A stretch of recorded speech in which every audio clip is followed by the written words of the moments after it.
Salut, je vous présente comment utiliser RaceRoster en tant que responsable en entreprise. La première étape, ça va être de vous rendre sur RaceRoster. Vous pouvez cliquer sur le bouton inscription. Vous allez arriver sur la page Défi Entreprise RaceRoster. Vous allez pouvoir cliquer sur Connexion. Je vais me connecter à mon compte Défi Entreprise. Je vais rentrer mon mot de passe. Si vous avez oublié votre mot de passe, vous pouvez en demander un nouveau ici. Puis là, je vais pouvoir recliquer sur Menu puis me rendre dans mon tableau de bord. Dans mon tableau de bord, vous avez probablement votre profil de participant si vous êtes aussi inscrit comme participant, mais vous allez aussi voir l'onglet Équipe.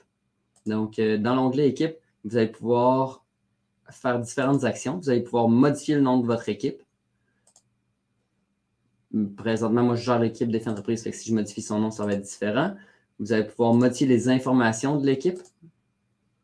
Fait que là, ici, on voit les membres de l'équipe Défi Entreprise. Là, je peux rentrer un texte pour la collecte de fonds,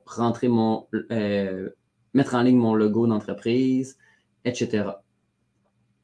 Changer mon objectif de collecte de fonds aussi. Je peux aussi envoyer un message aux gens. Donc, ça va envoyer un courriel aux participants qui sont inscrits. Puis, dernière chose, je peux exporter la liste des gens qui participent dans mon équipe. Si je fais ça, ça va me donner un fichier .csv. Donc, ça va donner un Excel où est-ce que toutes les variables sont séparées par une virgule. Si vous avez de la difficulté à transférer ça dans votre fichier Excel, vous pouvez utiliser Google Sheet. Il va prendre votre fichier CSV puis il va le mettre dans un beau tableau automatiquement. Fait que ça peut être utile si vous avez de la difficulté avec ça. Vous pouvez aussi activer ou désactiver la possibilité de recevoir des courriels à chaque fois qu'un nouveau participant s'inscrit. Ça peut être plaisant si vous voulez suivre vos inscriptions. Fait que ça, c'est la première partie. Puis après ça, on a créé aussi un tableau de bord dans Défi Entreprise auquel vous avez accès qui est public. Là. Vous avez accès, mais les participants ont accès aussi. Donc, vous pouvez cliquer sur ce tableau de bord-là. Puis nous, on le met à jour là, le lundi, le mercredi et le vendredi.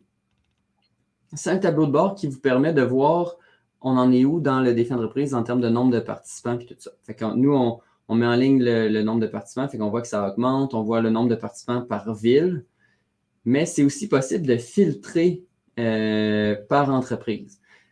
Exemple, moi, je suis responsable de l'équipe Défi Entreprise. Fait que si je veux juste garder l'équipe Défi Entreprise, je peux cliquer sur Seulement.